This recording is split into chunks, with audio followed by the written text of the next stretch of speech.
watching NWCN, Northwest Extra. Could Western Washington's orcas be listed as endangered after all? Today, a federal judge sends the National Marine Fisheries Service back to the drawing board to determine whether local orcas should be put on that list. Ahead tonight, the fight that led to that decision, and we'll talk to an environmentalist expert on what is next. But first, more on what today's decision means. And Cam, this is a big boost for environmentalists. Greg, for people who love whales, this is huge. And basically, this helps clear the way for more vigorous federal protection of the so-called southern resident orcas living in the Puget Sound. King 5's Glenn Farley has the details. Local whales have been dying out at an alarming rate for the better part of a decade, down 20% since the mid-90s, prompting the National Marine Fisheries Service to look into whether the orca should be placed on the endangered species list. And their conclusion just a year ago was no, because while the local population could well die out, there were other orcas in the world.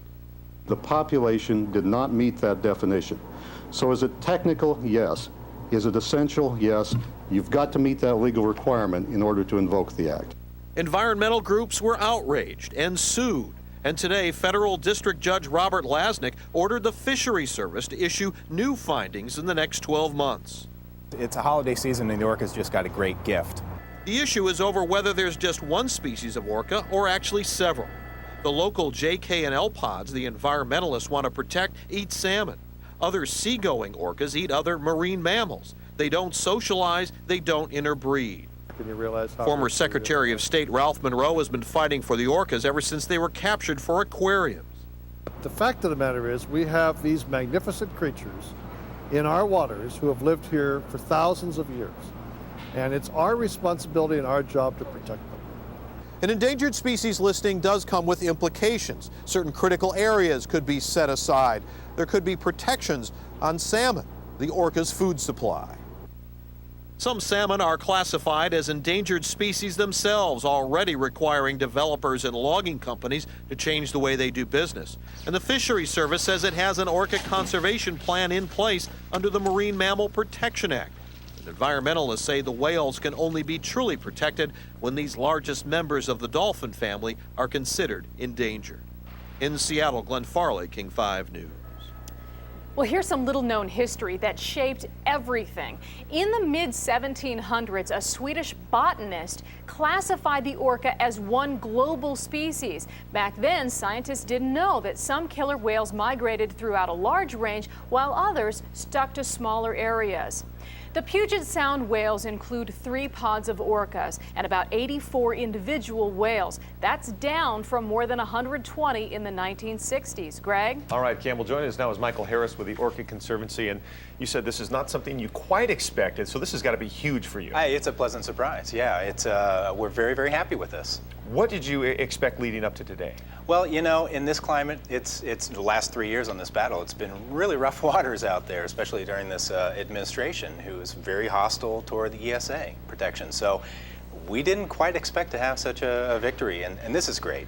This is really good news. And this is by no means a done deal. Where do we go from here? Right. Well, you know, what the judge said today is that you didn't do your job right. Go back and do it again. Their duty is to use the best available science to come to a determination about whether these orcas warrant ESA protection.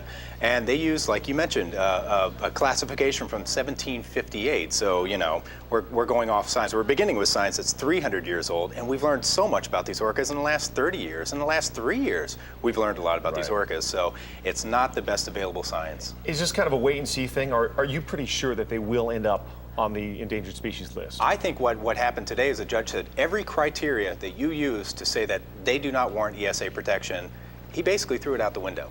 So it's going to be very difficult for them to come back now and find new reasons not to list these orcas. So we think what this means is they're going to have to list these orcas sooner or later, and we hope it's sooner.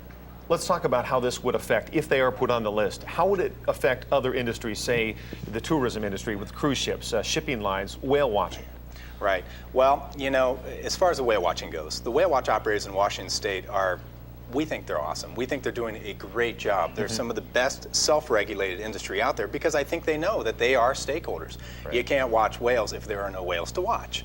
So I think they've been very good. I don't think the ESA is going to make any difference to them more so than what the current What they've done route themselves. would Okay. be. So I think the whale watching will not be affected. What it will affect is how do we protect the habitat?